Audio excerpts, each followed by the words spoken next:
Bir paytlar poliklinikalarda ro'yxatxonalar tor, dim va xira yoritilgan edi.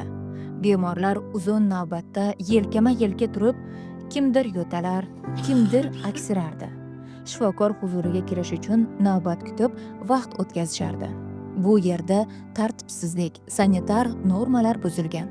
Har bir nafasda kasallik xavfi sezilardi.